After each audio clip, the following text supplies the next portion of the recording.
तो आज जब हम इस देश में किसानों की हालत को देखते हैं तो बिल्कुल सही साबित होती है। आप तमाम लोगों को देश के ऐसा वो दावा करते हैं, सबसे लोकप्रिय प्रधानमंत्री की वो बात जिसमें उन्होंने कहा था कि 2022 तक किसानों की आमदनी दोगुनी हो जाएगी। आमदनी दोगुनी होने की बात छोड़ दीजिए, किसानों को ऐसा महसूस होने लगा है कि पहले इस देश में नारा लगता था जय जवान जय किसान, और यह सरकार जियो जवान और जियो किसान करना चाहती है। किसानों को ऐसा लगने लगा है कि उनकी फसल के दाम को दुगना नहीं किया जाएगा, बल्कि उनको अपने ही खेतों पर मजदूर बना दिया जाएगा। मजबूर किसान को ये बड़े बड़े धन्ना सेठों के हाथ मजबूर बना देने की साजिश रच रहे हैं। मैं लंबी चौड़ी बात नहीं करूंगा।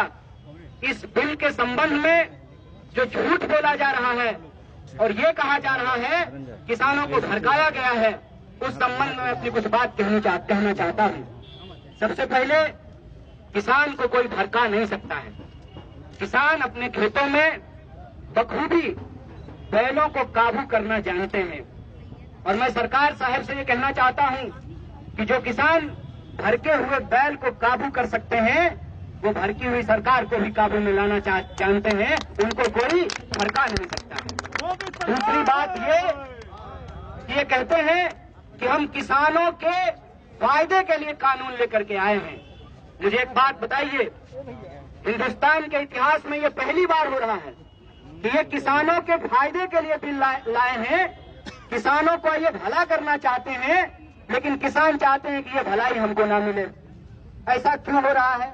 ऐसा इसलिए हो रहा है कि बड़े पैमाने पे झूठ बोली गई है, बड़ा पैमाने पे प्रोपेगेंडा फैलाया गया है। सबसे पहले इन्होंने कहा कि सिर्फ पंजाब के किसान ही क्यों विरोध कर रहे हैं। बिहार में 2006 में जब बाजार समिति को समाप्त किया गया तो यही बात कही गई थी कि बाजार समिति समाप्त हो जाएगा, बाजार समिति में जो करप्शन होता है वो करप्शन समाप्त हो जाएगा और किसानों की आय दोगुनी हो जाएगी। आज बिहार के किसानों की क्या हालत है, उस पर एक घुमंतु पत्रकार है पुष्पमित्र जी, उन्होंने एक किताब लिखी है रुकतापुर। उसमें जाकर के देखिए कि 2006 में जो बाजार समिति समाप्त की गई, उसके बाद किसानों के फसल का क्या हुआ है, उनकी आमदनी का क्या हुआ है। ये इतना बड़ा झूठ बोला गया है।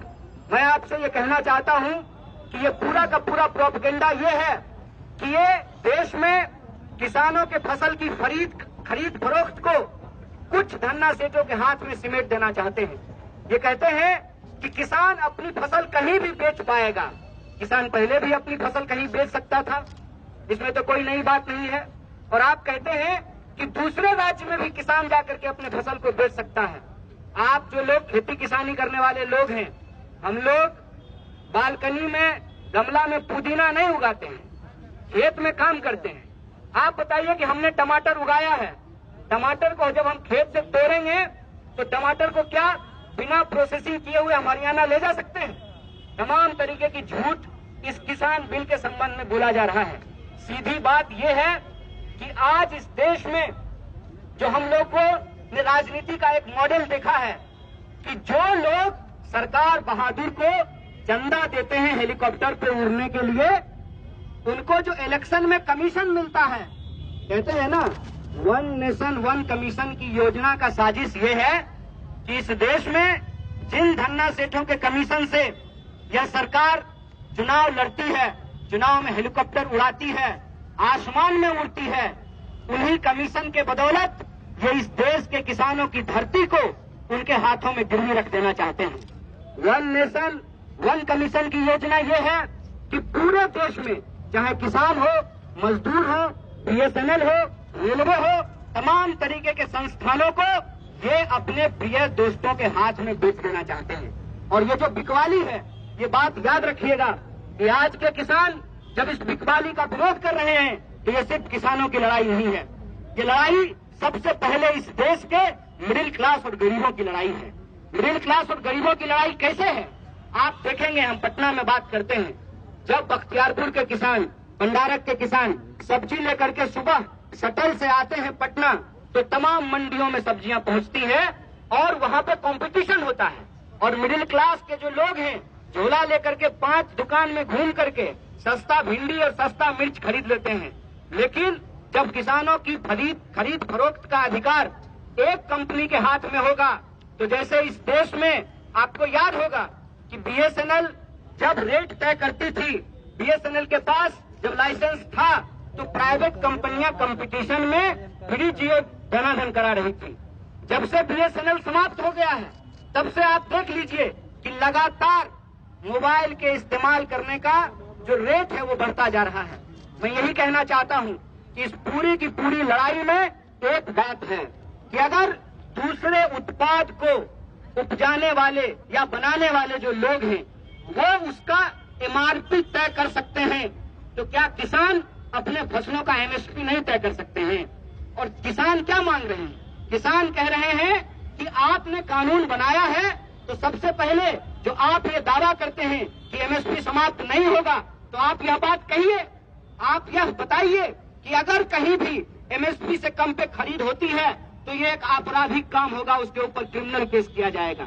आप बिहार का उदाहरण लेकर के देख लीजिए, तमाम फसलों का जो एमएसपी तय किया जाता है उस एमएसपी से नीचे धान की खरीद होती है, मक्के की खरीद होती है, गेहूं की खरीद होती है। अभी तो सिर्फ कुछ अनाजों का एमएसपी तय किया जाता है। मैं कहता हूं कि हम सिर्फ अनाज खा करके जिंदा नहीं रहते हैं, हमको तेल की जरूरत पड़ती है, हमको टमाटर की जरूरत पड़ती है, हमको सब्जियों की जरूरत पड़ती है। क्या किसी भी चीज का एमएसपी तय किया जाता है? आप किसानों के बारे में सोचिए, जब अपने खेत में वो गोभी तोड़ करके मंडियों की तरफ चलते हैं और कहते हैं जो वहाँ पे मंडियों में बैठने वाले लोग हैं कि आज गोभी बहुत उतर गया है इसीलिए आपको गोभी का रेट नहीं मिलेगा। इतना कम रेट मिलता है किसानों को कि कई बार वो खेत में ही फसल छोड़ देते हैं। ये जो इस देश में अन्नदाताओं के साथ इतना बड़ा अत्याचार हो रहा है और इस अत्याचार में जो सबसे साजिश वाली बात यह है कि इस देश में नारा लगा जय जवान जय किसान।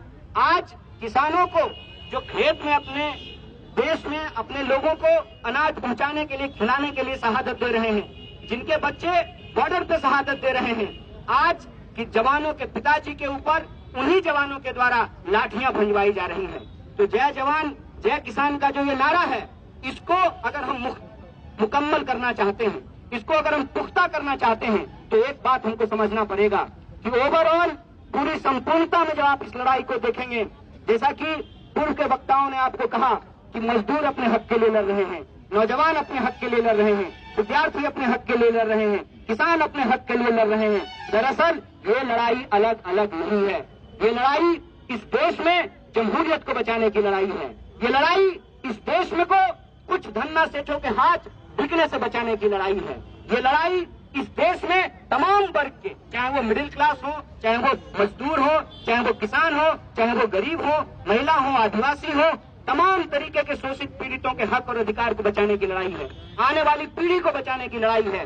इसीलिए इस लड़ाई को हम लोकतंत्र और संविधान बचाने की लड़ाई के तौर पर देखते हैं। इसीलिए हमारा आप तमाम लोगों से आग्रह है और एक बार यहाँ जो मौजूद हैं तमाम किसान संगठन के लोग, उनके तमाम नेताओं को और आप तमाम साथियों को बधाई देते हुए उनका स्वागत करते हुए कहना चाहते हैं कि इस लड़ाई को हमको जय जवान जय किसान और जय संविधान के तौर पे लड़ना पड़ेगा और इस देश की सरकार को बताना पड़ेगा कि इस देश में जो कमाने वाले लोग हैं उनके कमाने के अधिकार को, उनके काम को, उनके फसल के दाम को और लोगों के पढ़ने लिखने काम करने के अधिकार को आप छीन नहीं सकते हैं। ये हमारा लोकतांत्रिक अधिकार है और इस लोकतंत्र को बचाने की लड़ाई में किसानों, मजदूरों, आम लोगों को बचाने की इस लड़ाई में हम लोग कंधे से कंधे मिला करके खड़ा हैं। हम किसान नहीं हैं लेकिन हम किसान परिवार से आते हैं और हम ये जानते हैं कि किसान अगर अनाज नहीं उगाएगा, आप सोचिए कि अगर किसान मशरूम नहीं उगाएगा तो मोदी जी का गाल जो है वो टमाटर की तरह टूटू लाल होगा। तो जो मशरूम वो खाते हैं, मैंने तो कहा एक जगह ये बात कि काश हमारे किसान मशरूम के साथ थोड़ा शर्म भी उगा पाते और इस देश के बेशर्म नेताओं को फ्री धनिया स्कीम में जो है थोड़ा शर्म भी दे पाते, तब इनको समझ में आता कि किसान आज किन परिस्थितियों से गुजर रहा है। एक आखिरी उदाहरण के साथ मैं अपनी बात को खत्म करूंगा। दिल पे हाथ रख करके आप एक बात भी सोचिएगा, इस देश में कलेक्टर साहब का बेटा कलेक्टर बनना चाहता है, एक्टर साहब का बेटा एक्टर बनना चाहता है, डॉक्टर साहब का बेटा डॉक्टर बनना चाहता है, फार्मर साहब का बेटा फार्मर क्यों नहीं बनना चाहता है? आप सबके लिए, हमारी रगों में दौड़ने वाले खून के लिए, सांस के लिए अनाज सबसे बुनियादी जरूरत है।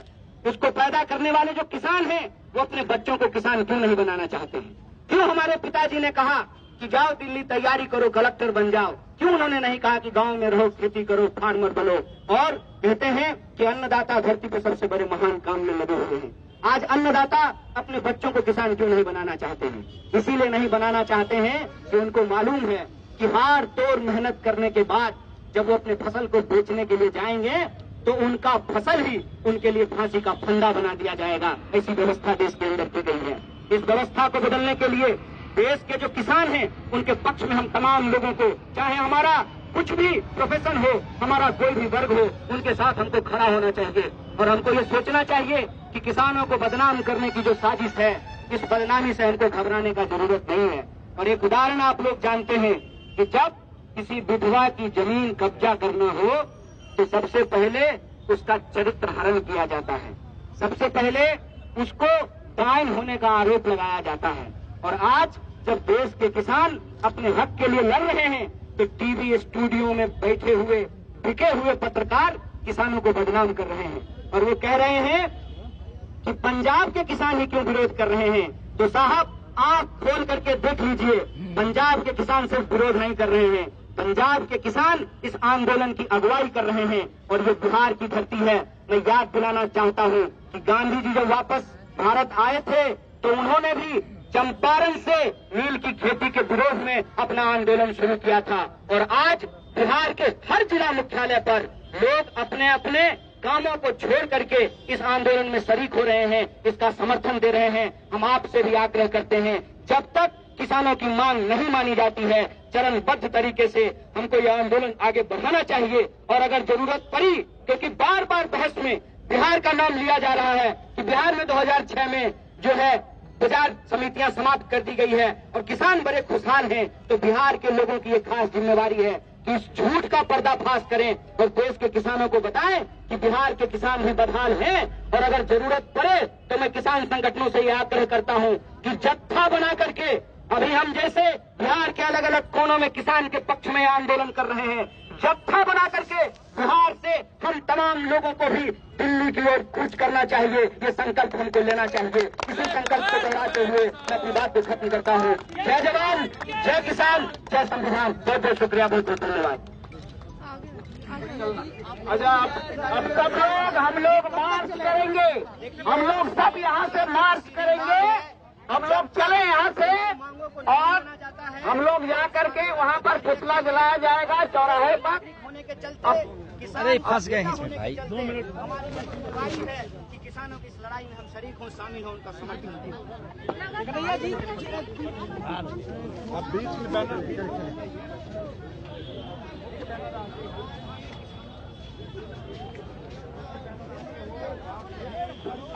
यही है ना मेन बैनर।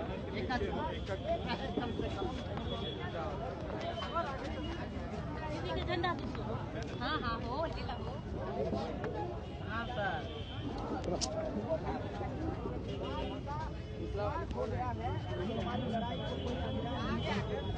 लेकिन देश में किसानों के हक में, किसानों के पक्ष में आंदोलन खड़ा हुआ है।